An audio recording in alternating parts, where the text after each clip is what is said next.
What up, world? My name is Justin Case, and I'm back with a very special video for you today. I'm not here to waste your time, so let's go ahead and get right into this video. This is Wishlist Wednesdays, and we got a whole lot of games and a big announcement at the end. So let's get it, man. I'm hyped. This is a big week. This is a very big week for both traditional gaming and for virtual reality gaming. So my hype level is through the roof. I'm very excited for a lot of things that are happening and what's going on and what we got to look forward to. So, the first thing I want to talk about is tracked shoot to survive. This is another VR survival game. You pretty much get lost in the woods and you have to survive. The difference with this game is you have to craft everything. It appears like you have to craft everything. If you want to use a gun, you're going to have to build it. Find the parts for it first and then build it. You need shelter. You will have to, not shelter, but you need food. You have to, build the tools that you need to obtain said food or whatever your goal is. You're gonna have to work hard for it. So um I've played a couple of these types of games before. I've even beta tested a couple of them. But this one it has a little bit of a characteristic to it that stands out from the rest. So kind of excited about it. I have seen some of the reviews and early footage that has been released and going around. I heard the controversies behind this game as well. There's a lot of people who feel like it is not in a finished state. Um or even I say in a state that the gameplay loop is fun, right?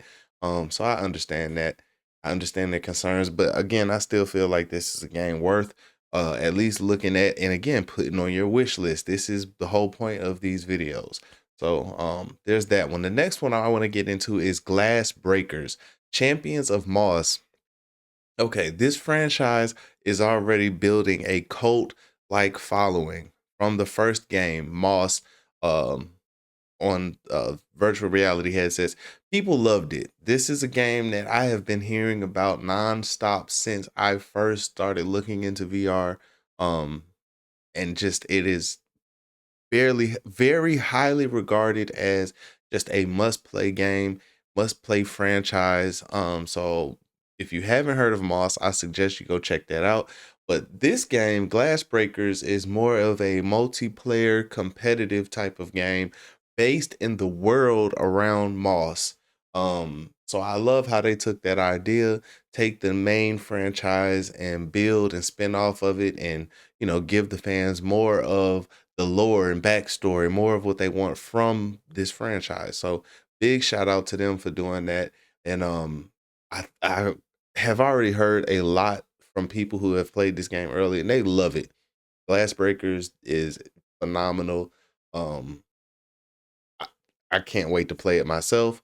There's not much for me to say about it, man. I know it's going to be a great game. So there's that.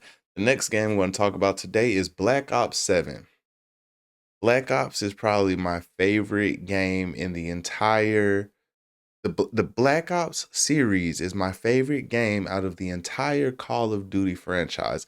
Black Ops 2 is the game that really got me hooked into Call of Duty and first person shooters the way that I was. Like I've played everything. I am a very variety gamer. I don't really care. As long as it's fun, I will play it. I've been playing shooters forever. Halo 1 and 2. I'm old enough that when those games first came out, when Halo first came out, I was on it. When Halo 2 came out, I was online actively playing every single day. Same with Halo 3. Even games like Rainbow Six Siege and not Rainbow Six Siege, Rainbow Six Vegas back in the day. Like those were the type of games that I played back in the day. So always been a huge FPS fan, but Call of Duty Black Ops 2 changed things for me. I was on that game every single day. I didn't stop thinking about it. It was the game that as soon as I got home from work or school or whatever I had going on at the time, I had to play it. Like that's what I spent a lot of my time playing. And then eventually ended up playing every single Call of Duty after that. up until about last year, man, I just couldn't take it no more. 2019, in my opinion, Modern Warfare 2019 was the last good Call of Duty. Ever since then, it's been a mess. I've played it just out of, habit, just out of what I'm, being a creature of habit, playing the same thing, wanting more for Call of Duty and just hoping that this is gonna be the good one and being let down. But finally, I feel like Black Ops 7 is the one that's gonna, um put Call of Duty back on the map. Like this is the one where they have the opportunity to put things back where it should be, man. Call of Duty is supposed to be the number one shooter when it comes to video games. That's the one. It should be always talked about it. And I'm glad a lot of people have been able to get their shine. There have been a lot of new games to come out, a lot of new franchises. There's so much going on when it comes to the FPS and shooter side of things, but um yeah, I just feel like Call of Duty needs to take back the crown, man. Come on. And this, I love the direction of Black Ops 7. I truly feel like this is what we've been waiting for. This is what we needed. And we've gotten some great news, man, like the removal of skill-based matchmaking and making that a whole different playlist. That should have been happened. We should not like that should have happened almost 5 years ago, like 4 years ago. It should have been happened. I don't know why we weren't being listened to. Right? That's the problem with Call of Duty and Activision. They don't listen to their fans. They were trying to do I don't know who the hell y'all were listening to, but don't listen to them no more. Don't listen to them. Okay. So, like I said, hopefully Black Ops 7 is about to put us back where everything should be. And just oh my God. I'm prepared. I'm prepared to dump all of my time into Black Ops 7. As long as the game is good. I can't see it now, bro. Oh my God. Look, I'll talk about that game forever. So let's just move away from that. Call of Duty Black Ops 7, November 14th. I am extremely excited, but at the same time, I'm nervous. So we'll see, man. Hopefully everybody gets what they want out of Black Ops 7, right? Let's move on. Where Winds Meet. That is a new game that I have a bunch of friends who will not shut up about this game. That's why I'm putting it on this list because I cannot escape this game. Everybody is talking about it. And this is one of the ones where I rather go blind. I like what I see so much, I want to go blind. So I have not been keeping up with anything. I don't know the story. All I know is it is an open world always online RPG set in a like feudal Japan. I believe feudal Japan. Don't get me wrong if that's not what it is. But set in one of those older Asian anime style worlds. And man, it looks amazing. The combat looks really freaking good. And from what I have seen, like the different locations that they show, there's something about the characteristic of this game that like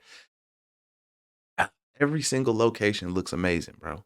Every single one, every single still that you see from this game, every single clip that you see from this game looks really good. So hopefully the game has a great launch. Like I said, there have been a ton of people that I know personally that just have been extremely hyped about this game. And so, like I said, man, hopefully they come out swinging and it does something great because I want to play this. I really want to play this. And like I said, all my friends are talking about it. So um, look, here's the hoping, man. Here's the hope. I think it's gonna be good though. The next game I want to talk about is Escape from Tarkov. I am extremely upset with myself for not playing this game at all when it was in early access. I don't know how I even let that happen. I have known about Tarkov for years now and have always been like, yeah, I want to try that. And never tried it. So it is finally coming out in a full release. And it's funny that this is happening at this time because I wasn't even aware that it was about to come out actually. But again, it's funny that it's coming out right now because for me at least, because this is at the same time that I have been playing a ton of extraction shooters, and all of them seem to be based on what Escape from Tarkov has created. Like I've been playing Contractor Showdown. I haven't played Ghost of Tabor yet, but I've been wanting to get into that. I didn't play Escape from Duckov either, but I know that Escape from Duckov has been a phenomenal game. Just the critical response from people about that game, they love it. So just again, that Escape from Tarkov formula, um, and blueprint, it works. And so again, I cannot wait for this to come out. This is something that I want to sink a ton of time into, and I'm gonna do that. Me and my brother have been talking about playing more co-op games together, and this is one of the ones that I think it will be extremely worth playing. Y'all know that I've been getting into my tactical side of things. Like I don't want to just play games just to be playing. Like I want to get into the tactical side of gameplay. I want to play the way it's intended. You feel me? I want to play the way that some military guy would actually, the way that he think. I want to tap into that, man. So Escape from Tarkov, November 15th. I cannot fucking wait, bro. I cannot wait. I'm so excited for this one. Like I promise you, there is no way that I can like I'm not exaggerating it. Like when I say I'm excited, I know I say that a lot, but I truly mean that. Gaming in general has just kind of been boring for the past like 3 years. There's nothing really to be excited about. But this year, 2025, they've been popping off back to back to back. Just, you know, really, really good releases, man. Everything is it feels good. This is where I want gaming to be. Everything feels like it's getting better. Finally getting improvements and enhancements, and things are moving forward. There's actual progress in the gaming industry. And I'm very excited for that. Like I truly mean that. So there's that. The next game is Deadpool VR. The game comes out tomorrow. Uh oh, well, no, excuse me. Game comes out November 18th. See, I'm slow down. Let me slow down. It comes out on the 18th, and we still have not seen any gameplay. I feel like I keep saying this. Oh, that's such a weird thing to say out loud. We haven't seen like really much of anything. I think, oh, wait, I take that back. There was just an article, and attached to the article, I think they had like 15 minutes of gameplay, but I forgot about that and I didn't even watch it. I will take that back. They did release something finally, but not much, and that's very weird to me. And I've talked about this already because, like I said, maybe they're just holding back so that everything will still be a surprise. Because again, you don't always want to just release everything and let people know everything about a game because you don't want them to you want them to be surprised about something. The same thing about movie trailers, right? You watch a movie trailer, it shows the whole damn movie, then you go to watch the movie, and you're like, damn, I done seen the whole movie in the trailer, right? I think that's what they're trying to avoid. They want people to have that element of surprise. You want to be shocked about things that you see. You want to experience them for the first time. Seeing something on a trailer or seeing something forced to you, just seeing it repeatedly, once you finally sit down to experience it yourself, it's not gonna have that same like wow factor to it. So I think that's what they're doing. At least that's what I'm hoping, and that's my prediction that they're withholding for as long as possible, and then at the last minute release everything they need to release, and still in doing that, they are still holding back something to you know uh, increase the wow factor. Right? That's my hope. That's my 2 cents, and that's it. I know there are a lot of people that are saying it's because the game is trash, because the graphics look bad, and so on and so forth, and that like it's not in a finished state. It just people are just downing it and belittling it, and talking so bad about it already, and that's just I don't know, man. It's not a good look. Not a good look. But also, like, this is why you should be vocal about these things to your community. Like, build a community and be vocal with them so that they understand what you're doing and what's happening, and so that they know, that everything is good. Because And Deadpool is a huge IP. This is something that could actually sway a lot of people into buying a MetaQuest. Actually, now that I think about it, it is a MetaQuest exclusive. Yeah, I don't know. This is weird. It's confusing. It's only weird because this is something we don't see often in video games. In the video game industry, this is something you see in the movie industry. They'll withhold, information, withhold clips, withhold, as much as possible. But in gaming, it's the opposite. You'll And I promise you, sometimes you feel like once a game finally comes out, it's like, damn, I done seen or I know everything about the game. It just came out yesterday. That's But I get that because people you wanna make sure that your investment is solid. That's really what it is. People got tired of spending money on games only for the game to come out and it be absolute trash, right? So, um, I don't know. We gotta figure out how to fix this. Um, so the next thing I wanna talk about, the big announcement that happened this week. Steam and Valve, they finally announced the big thing. The big elephant in the room when it comes to VR. But not only did they do that, they took it and stepped it up a notch. They finally announced the Steam Frame, which is Steam's version of the MetaQuest, right? So now Steam will have a standalone headset that also has capabilities to, for PCVR integration. It has a 6 gigahertz dongle, that USB-C dongle that will allow you to connect directly to your computer with no lag. You don't have to use virtual desktop. You don't have to worry about your internet speed. It will connect directly to the PC uh, through that USB-C dongle, and that's amazing. Um, I don't know. Everybody is wondering or talking about whether or not it is a MetaQuest killer, and man, I think the PC VR integration is what's gonna kill it. Like, I think that is what's gonna have the edge between that, the battery life, and the what is it I'm thinking of?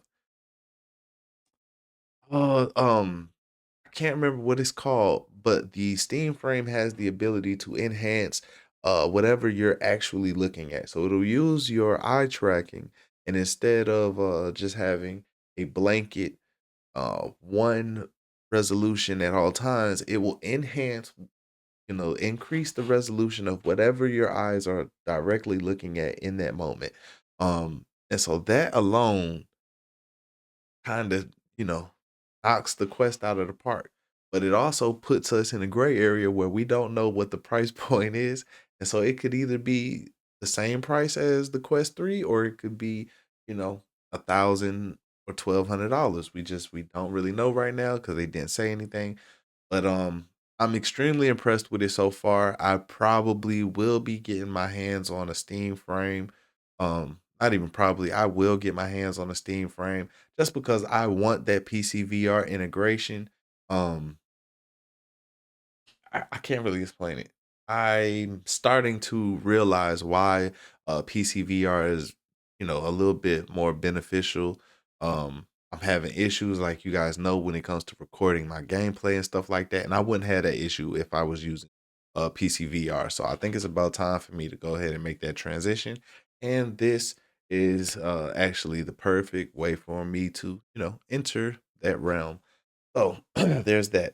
They also announced the Steam Machine, which is essentially a mini PC. It's not a console. Do not say that Steam released a console. They released a mini PC that has capabilities comparable to the PS5 Pro or the Xbox what is it, Series X or whatever. Y'all know what I'm talking about. So that is great. For those who do not care to build a PC, for those who do not care to spend a whole bunch of money figuring out which GPU to use and compatibility with what CPU and this, that, and the third, you just want a gaming experience. You don't want to have to build a PC just to have a gaming experience then this is for you. The Steam machine is for you. Now, as you may or may not know, this is not Steam's first attempt at making a console or a- again, this is a PC. I don't know if you want to call it an entertainment system or something. Not sure. Because again, this is not something we really see very often. It's kind of new territory as far as like purchasing on a consumer level. This is we haven't really had something in this realm. So they attempted it once before, didn't really work out that well. So now here we are after the Steam Deck and people being a little bit more comfortable with using Linux. And so I think this is going to be great, giving people a entry level into 4K gaming without having to build a PC or having to deal with, PlayStation or Xbox. Um so congratulations to them because they knocked it out the park with this. They also announced the Steam controller too, which in my opinion, it looks a little funky, but I suspect that it feels better than it looks in hand, right? It kind of reminds me of what the old Xbox 360 controllers looked like when you had the keypad at the bottom, right? That it it looks weird, but in hand it actually feels pretty good. Back in the day, I was able to send a message extremely quick. Spelling was very accurate using those controllers. So I feel like having those track pads right there under the thumbsticks, I think that was a smart decision. Um and would be extremely useful. If you've ever used the Steam Deck, those track pads, they're a little wonky and funny to use and figure out at first, but once you figure it out, oh my god, it's buttery. Um and it feels amazing. So I like how they did that. I actually would have thought they would have put those trackpads in the back of the controller, but seeing them on the front, like I said, it's a little weird seeing it at first, but it kind of makes sense when you think about the ergonomics of it all. Um, so they did a good job with it team all the way around. I'm very impressed with everything y'all are doing. And if you wouldn't mind, I know I'm a small creator, but I would greatly appreciate if you send me over a headset so that I could review and even a Steam machine, man, because I could definitely use that to help create more content and expand on my journey in being a gaming creator, man. So um yeah, this was amazing. This was a very good announcement. Everybody was talking about it. There was so much controversy about it the night before. There were so many memes and people just talking about it just back to back to back. So I was watching everything live. It was just very funny. And this being, my first, because now that I think about it, yes, this is my first virtual reality announcement, first virtual reality headset announcement that I've watched live. Uh yeah, I mean I watched the one for the Samsung Galaxy XR, but that's not a virtual reality headset. That's more of a mixed reality headset. So I'm not gonna say that that necessarily counts. This is for VR gaming specifically. So yeah, for that to be my first experience, with how the announcement goes and how the hype is and seeing, just the general atmosphere, for the industry right now, that was very interesting. Um, I'm loving it. But that's it. That was Wishlist Wednesdays, man. What games are you most interested in? Are there any games that I missed? Is there any tech that I missed? You know, anything else that I should have been looking for this week? Y'all jump down in the comments and let me know, man. Uh, but I appreciate you for sticking around to the end of the video. I love you for that. And I'm gonna catch you in the next one, man. Peace.